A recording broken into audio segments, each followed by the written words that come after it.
to Aurelius Podcast, Episode 4, with Josh Brewer, CEO and co-founder at Abstract, co-creator of 52 Weeks of UX, and one of the baddest mamagenas you've ever seen. Josh, welcome to the show. Thank you very much. Thanks for having me. Absolutely. I am absolutely pleased to be able to introduce you in that way. We'll just start off with that. So, you know what? I'm going to dive right in hot on the heels of you being the baddest mamma jamma we've ever seen. Josh, how do we know that we're building the right products? You've done a ton of design. You've talked about design and product and even building your own companies, right? How do we know that we're making the right things? That's a really great question. Thanks. I try. Let's get right to business. How do we know we're making the right products? I think there's a lot of different angles I could start tackling this, but I think the most kind of obvious one is that you build something that people find value in. Mm-hmm. So you get a little chicken or egg going on there, though, because there's a lot of steps that you need to take in order to be able to validate whether or not something's even valuable or useful or appealing or any of those things. There's a lot of research techniques and a lot of really smart people who've written a lot of really good books about this. And I think, one thing we've done, I've been really fortunate. I've worked with some great researchers in my career and spent a decent chunk of time trying to do investigation up front. Mm-hmm. Try and truly understand what problem you're trying to solve and to put yourself in the best position with the most information available to you. Sure. Because once you dive into the process, you're knee deep, you're totally in the weeds. You've been staring at the thing for so long that you can't hardly tell this from that. Yeah. And so you need something to kind of calibrate against, I think, as you're going through the process.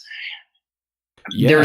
There's an argument to be made, though, that like some of it is just fundamental belief, mm-hmm. right? Like you believe something needs to exist, and so you will literally will it, into existence.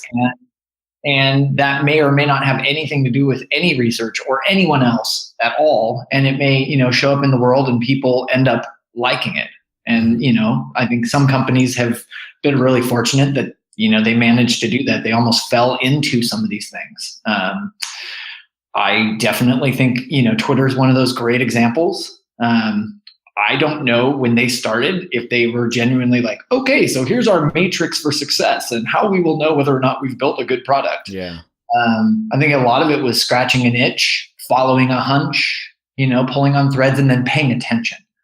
And if there's one thing that I've really, really learned in the last couple years has been to pay as much attention to the little things that you see and hear and witness when someone's either using something that you've built or you're talking about it with them and listening to their responses to certain things. What things do they actually pick up on? What's their body language like? If you're able to see that when you're talking with them. Yeah. There's all kinds of cues that can lead you into new areas and actually sometimes to pull on threads that uncover a hidden need. And I think that for me has been like a really big part of the last few years for sure, in building a couple of companies and trying to do this from scratch. That's been a huge lesson for me. Great. Okay. So I like a number of things in the answer that you gave to that question. Something that I latched onto that I want to dig deeper in is you said, sometimes you've got this thing living with you, and you're so close to it that you can't see the forest for the trees and you need something to calibrate against.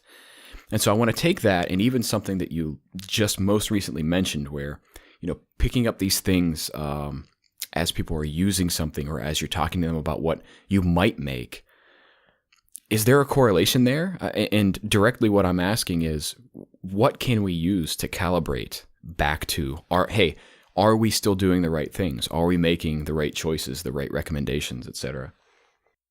So one thing that I've become a pretty solid believer in is in this notion of kind of the jobs to be done framework. Mm-hmm. I know there's some companies that like wholesale subscribe to that, and really, really like I think have taken it way more serious and further down the road than we have. But it's something that I look back at a lot of the companies that I've been fortunate to work at, and underlying a lot of what we did was identifying honest to God needs, Mm-hmm. like actual jobs people were doing, but that there weren't tools for, or there weren't solutions for. Yeah. Or in some other cases, like realizing, oh my God, I work at a big company and I communicate in my personal life in a certain way.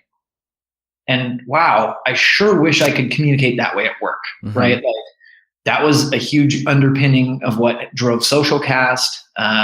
You see a number of other companies. Slack, I would say, is the most recent incarnation of that spirit, right? Like, Sure. There's a way that I converse and communicate in one place. Why the hell can't I do it over here? Yeah. So kind of like paying attention to those things, it helps keep you honest. And in a lot of ways, as we've been building out Abstract, there's a lot of times where you're like, wow, we could do 5 different things here to solve this, problem. Yeah. And then you get going a little further and you're like, wait. Okay, this is really cool, but does it address job A, right? Mm-hmm. Mm-hmm. Does it address job A and job B? No? Okay, then why are we actually putting time and energy into building this if we aren't actually addressing the things that we've identified are the highest value to the people that we've talked to, or even to ourselves, right? And done our own internal audits. Being able to put those things down, write them down, print them out, share them, constantly refer to them. It's a really, really valuable tool to keep yourself honest and as you said earlier, calibrate constantly. Yeah. So, okay, as you're describing this and you're talking about jobs to be done, which I'm sure a lot of people listening are either familiar with already, using now, or have at least heard of. It's interesting for me because everything that you were saying, we actually have a parallel to, but we used maybe a different language for, right? So a job to be done is really a goal of our product, or a goal of the experience of using our product for us, right? And so that is to say, the goal is to help people better do, A, B, C job, just like you mentioned, right? And again, the other analog to that is as we go along in this process, the decisions that we're making, the recommendations that we're making, the design choices that we're making, do they help us meet that goal? Exactly. Yeah. No, I completely agree with that. And I mean, especially if you've got, more than one person that has a hand on the design stuff, or you have a designer who's working with some great engineers, like that conversation has to happen constantly because whether you like it or not, there's a lot of times where like, oh, this aesthetic choice feels right. Mm-hmm. You're like, except that it doesn't communicate at all the thing that needs to happen here, right? And so like, I've personally learned that I've had to be the enforcer of those kind of conversations over the years, and it's just this amazing way of focusing the conversations and the decisions that you're making on something that is less subjective. Absolutely. A comment on that, and then I'm going to take a mild left turn. So the comment I have is, for sure, building the right thing or making the right feature or enhancement or whatever is a consistent conversation where you are presenting what it is you learn from your customers or your users, whatever you call them, and to use your language, calibrating that against what we say we are trying to accomplish. Right. Yeah? Yeah. And so the slight detour or left turn that I'll make too is, you're talking about this in terms of conversations. Interestingly, yourself and many others actually in our industry have talked about this notion of, making design critique and feedback, and you even use the word, or I should say, removing the subjectivity out of it, right?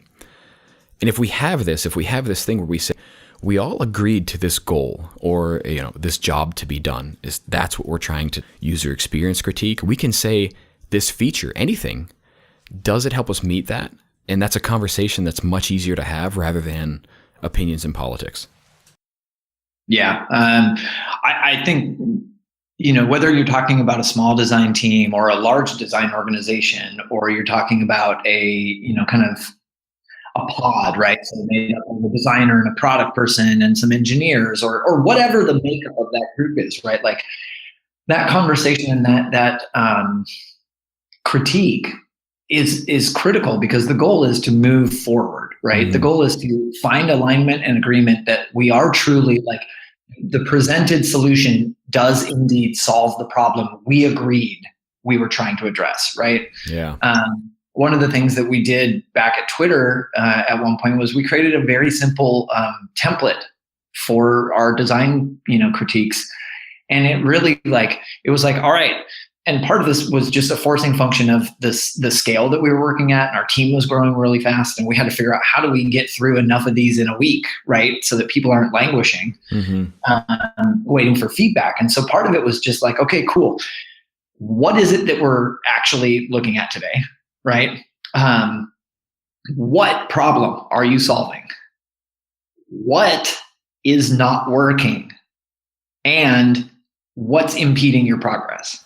Mm-hmm. Right? Like, are there any blockers? Are there other dependencies? Do you not have information you need? Things like that. And it was like a simple way to set it up, but it was like, it forced the conversations to be scoped around that. And if you couldn't actually answer those, then you weren't ready for a review. Yeah. Right. Yeah. And it was awesome. Like, I really felt like it was a really good, healthy step forward for that team at that time. And I think it continued to carry forward. And I've seen a lot of other teams adopt a very similar approach because it just, we're human beings. We need a little bit of nudging to keep us, focused and making sure that we're really answering the hard things so that we can get the best and highest level feedback and conversation out of those moments together. Yeah, no, I love that point. I mean, doing the right things, not the things we want to do. It seems a subtle difference, but it is profound in the way it manifests. Completely agree. I want to go back to what you were talking about at Twitter, and I'm curious, how did you set that up or track or manage that, right? To determine if somebody was ready, right, before they got to that meeting that, maybe you and the whole team was invited to, and or B, for the traceability back when somebody, right, like a stakeholder walks in at the 11th hour and goes, what are we doing and why? Yeah. So part of it was, the design managers at the time, you had a pretty good pulse on what everyone was doing week over week. So week to week, there was definitely a decent sense of what was being worked on and what stage it was at. When we introduced this so it was basically a keynote template that had those 4 slides on it, and you answered those questions, and then you attached any of the screens that you wanted to discuss to it.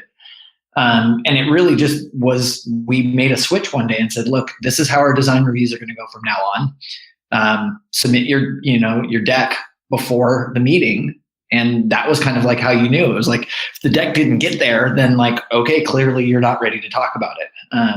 But most everybody was like, they grabbed it, ran with it. I know that it evolved over time. And we even used that as kind of a building block because later, as Twitter grew and as the organization grew, design ended up presenting to kind of the executive team, fairly often. And when you're in that context, man, you're not rolling in with a 4 or 5 slide deck that's kind of just for the design team. You're telling a story. And so over time, our kind of design presentations became much more of a narrative, right? Like setting context, identifying who the intended audience was, what problem it was actually solving, and then kind of walking them into the experience as much as you can. That was an extremely effective technique. And even after I left, they were still operating that way. I have no idea if they're still employing that at this point, but It definitely served both the design organization, but I think really the rest of the company, because it led to a lot higher fidelity conversation. Yeah, no, so this is fascinating, and I have a follow-up question, and I want to keep going on this topic. The follow-up question I have is, what changed, other than the fact that it went from maybe a 4-slide keynote to some X number of slide keynote, right? But like, what changed when you had to talk at that level about why design and more strategic design in this way was important to your organization? Wow. So what changed? I think there's kind of two different things that I'm thinking immediately when hearing that question. One is like, there was a higher order conversation that was happening within the company, which was about like the role of design in kind of the product development process and in the decision-making process and in understanding the needs of the users and how those align with the needs of the business. And, we were really fortunate. We had great design leadership, in Doug Bowman and then in Mike Davidson when he took over. And part of that, was really being able to be, it's such a cliche term at this point, but like having a seat at the table really actually became important.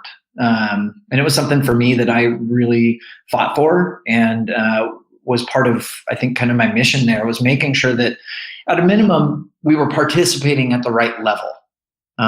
For design to come in at the end and kind of polish it up and make it look pretty really defeats the purpose of it being part of the organization. Yeah.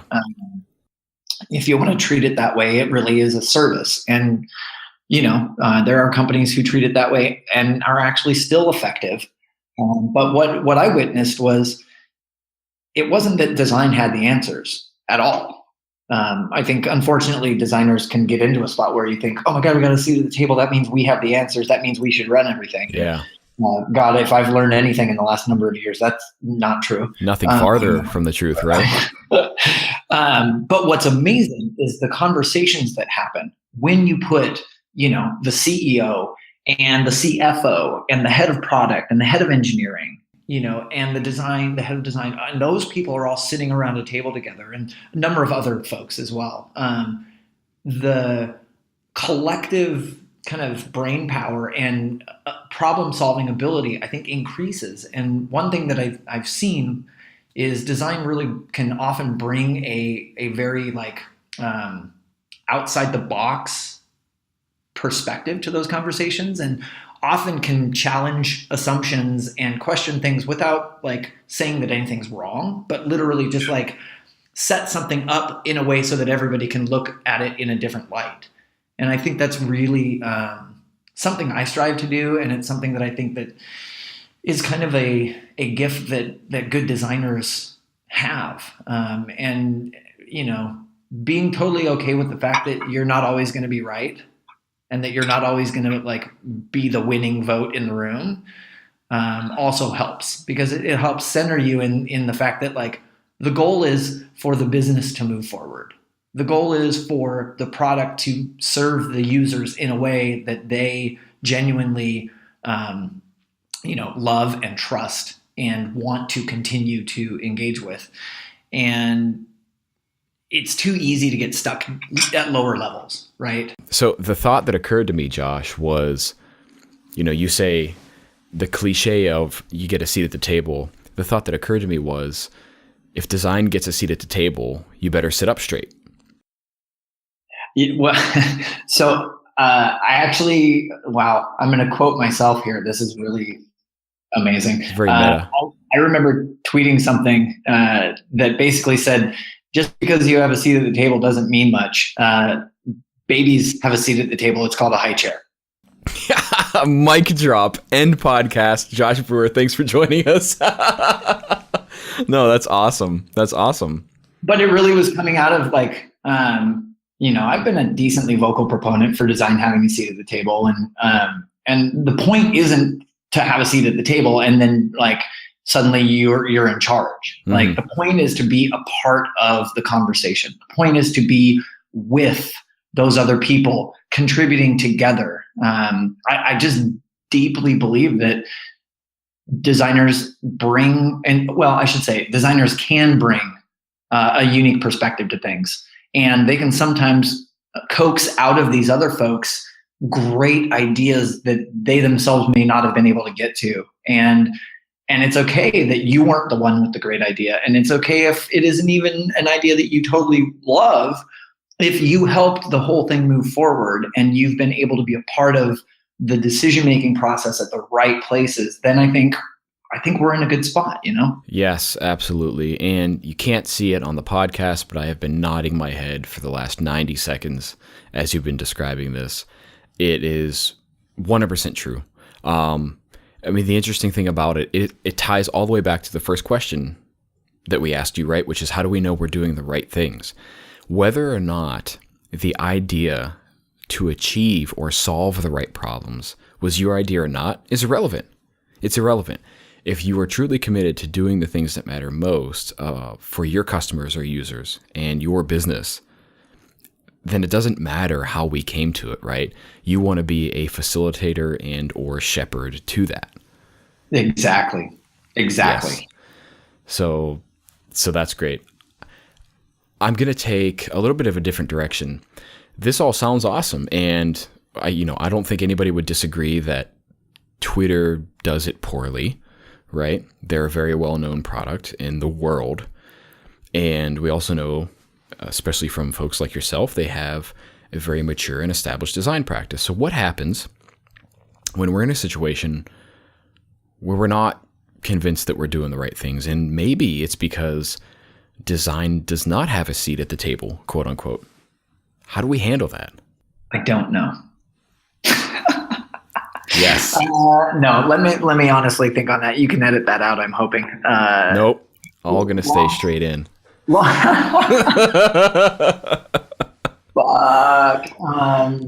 one. long pregnant pause only because that's a really, really fantastic question. And I think it deserves a moment. Yeah. I think, design not being a part of the process, there's other fundamental questions that I think need to be asked about just the organization, how it's set up, how decisions get made. Does the organization understand the value of design?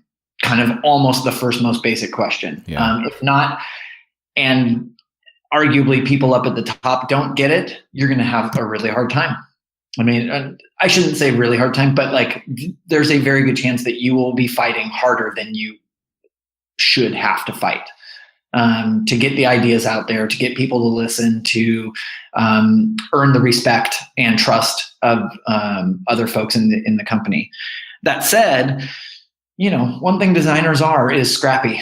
Mm-hmm. And I think willingness to get in there and go do some extra work, go do extra legwork. And I'm not saying nights and weekends. I'm not saying that at all. I'm saying all right, you're in a spot where you're not sure whether or not things are going the right direction. What can you do? What can you do as a designer? Yeah. What tools do you have at your disposal to go and try and figure out whether or not there's anything that can be done? Yeah. Or whether or not a current solution is actually solving the problem. You can talk to people, you can set up usability studies, you can build prototypes and go have people use those. All kinds of different levels of fidelity. I mean, there's lots and lots of tools that I think a lot of great designers have at their disposal that when put in a corner and you kind of get into a situation like you're talking about, you use whatever's available to you so that you can present the best case possible, right? Yeah. And what you want to try and do is tie it to shit that matters, right?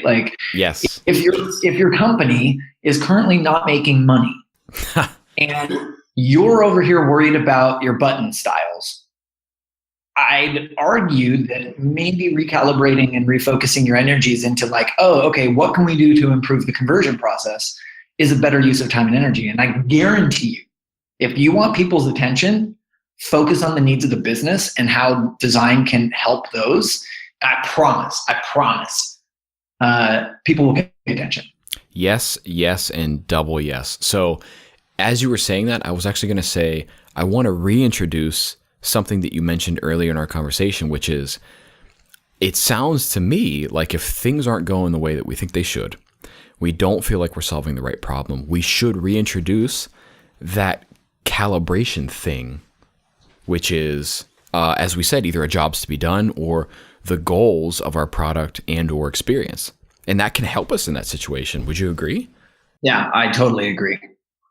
I mean, it's constant, subtle realignment, and like, I'd argue that happens at every level. Like a couple of designers working together on a design team, they've got to constantly be realigning the product, realigning.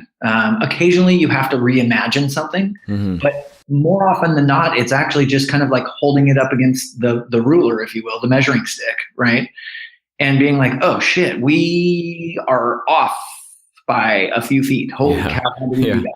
Like, it's, I don't know. That for me has been something that I've witnessed and has held true in almost every work situation I've been in and every company I've been a part of. Yeah, hell yes. Okay, so I want to go into that. I'm literally going to sink my teeth into that because you said, hey, here's the measuring stick. We're a few feet off. Let's get literal. People want to measure the success of design. They want to measure the success of product work and product management, all of this stuff that people like you and I do. Let's talk about that. All right, let's talk about it. I think measuring design is sometimes really easy and really clear, and other times it's almost impossible. Yeah. One of my favorite quotes, I remember sitting in a room with Doug Bowman, and he's like, how the hell do we measure how big their smile is? Right? I would have trouble responding to that one as a pragmatist, I guess I would say. But what he was getting at was that, like, there are things that are very clear and that we can mechanically measure and we can process and we can draw conclusions about. And then there's this whole other tier, which is very much emotional and very much about experience and how someone feels and responds and their context. Yes. And those things are really freaking hard to measure, right? Yeah. You can often do some like in-person follow-up or interviews, or some people do the NPS scores and stuff like that. And it kind of sort of gets at that. But I think the funny part is that, like, humans are highly illogical and super fucking emotional. You don't say. No, really, because of that, like, you can have data that points to a certain conclusion, and then you can have a whole set of people use the product in a certain emotional state, and it totally throws everything off. Right? There's a lot of nuance. I don't think that you can argue that, like, certain things should be measured and can be measured. And, like, classic one from way back is just like, okay, how is our conversion funnel? Right? Like, we have an onboarding flow or a sign-up flow. Like, do people drop off? Like, oh shit, we have 90% drop off on screen 3. Okay, that's a design problem, right? We have a 10%. What's that? Or it could be, right? Yeah, it could be. It's not necessarily only, but there's a very good chance that you can employ clarity in the copy. You could employ visual cues. Maybe your forms are styled in a way that people just don't understand that they're actually forms. Yeah. Right. Like, I hate to say it, I've seen some designers do some really fancy ass shit, and guess what? People look at it, they have no idea what it is, and so they're out. They bounce. Yeah. Totally. And so it's tough, And when you're dealing with consumer products, a lot of what you're dealing with is engagement. Right? Like the classic evil buzzword. And, like, all you're looking at is clicks. Yeah. And it's really tough because, like, I don't know, like, maybe I had an extremely fulfilling experience scrolling through my, I don't know, whatever it is, my Snapchat stories or my Instagram feed or my Twitter, whatever. And I didn't take any interactions that day, but I still was super fulfilled and, felt like I got what I needed. How do you measure that? Yeah. Okay. So here's the thing. I I want to jump in here and actually say, so even in my experience, you say the evil word engagement. Now, either I'm evil or I don't mind having this conversation, or both. And I will tell you, every time a customer, client, or stakeholder has told that to me, I start foaming at the mouth. I get like super excited. And let me tell you why. Is my first question is, let's define engagement. Yeah. Because it's an easy scapegoat to say we want to improve or increase engagement. Awesome. Right. You talked about it in terms of clicks. But for me, everything I've done is start to talk about that squishy stuff. What are indicators of engagement? What are sort of behaviors we might see that would indicate engagement for us, right? And then when we have an understanding of maybe those behaviors or, that those things, that squishier stuff that we'll see, that gives me a better idea of what metrics we can tie to those things. Well, okay, if we see a difference in this metric, that's because we'll be seeing this type of indicator or this signal, right? And that should tell us that we are improving or increasing engagement. Yeah, I totally agree. And I think if you're talking, more, this may be a controversial statement, but I think more SaaS-based products and things that are essentially hired to do a job fall into a slightly different category than things that are traditionally kind of more consumery stuff. I don't think that's controversial at all. I would consider everything you just said as fact, almost 99% fact. Yeah. Because, once you get into the consumery side of things, unfortunately, a lot of that is driven by advertising. Yeah. And so that's where things start to get really, really funky, in my opinion. And also why I'm building a product that we are going to charge for. So absolutely. That sounds like a great idea. Get money for the thing that you made. I like turns that. Out, if it actually solves your problem, you're probably very willing to pay money for it. So yes, exactly. Which is actually the crux of everything we've just discussed, right? Yeah. I love it. Okay. We talked about a lot of stuff in this podcast in this episode with Josh, calibrating what you're doing to make sure it is solving the right problem. That calibration being jobs to be done or goals for your product or your experience or whatever, the project, and a number of ways to go about that. This has been a fascinating conversation. Josh, I want to ask you anything you would care to share with the listeners before we kind of wrap up today. Oh, man. Kind of parting thought. I think one thing I would recommend, there's an awesome book called The Ego is the Enemy. And I happen to think that it probably should be required reading for designers. Actually, it's probably required reading for humans. But really, really fascinating and helpful, I think, from understanding how we communicate, how we relate to one another, how we, I think, can remove some of the ego out of what we do. And I don't say that in a bad way. I think, definitely some designers, or I think designers in general have a bit of a rap, a bad rap about being egotistical and like whatnot. And I've witnessed enough of it, and I've probably even done some of it, to have warranted that in some way, shape, or form. But, the more that we get ourselves out of the way and the more that we're able to focus on the we instead of the me, I think it ends up being beneficial for everyone involved. And the last thing that I'll throw out there, since you're giving me the opportunity, if you haven't heard about it, Abstract is a new product that's coming out. When you're all listening to this, I imagine it'll be sitting in a kind of limited private release and heading towards being publicly available for everyone. And we're really reimagining the design workflow and trying to bring it into the 21st century. And so we would love it if you came along and gave it a try, and hopefully you'll find as much benefit as we're finding in using it. So thank you guys seriously for having me on.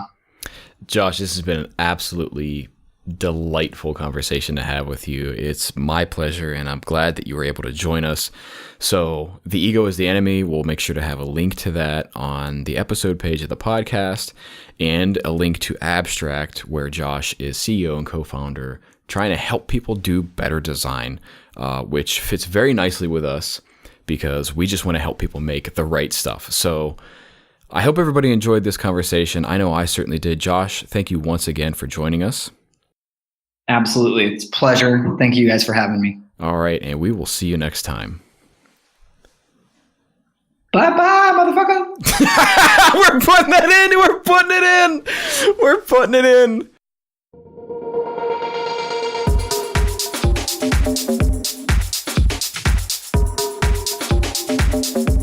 Thanks for listening to Aurelius Podcast, talking about product strategy and design strategy. We are the first platform of its kind to help you solve the right problems for your customers and your business and build products and services that truly matter. You can check us out at aureliuslab.com. That is www.aureliuslab.com. You can check us out on Twitter at aureliuslab and Instagram Aurelius Lab. We'll see you next time.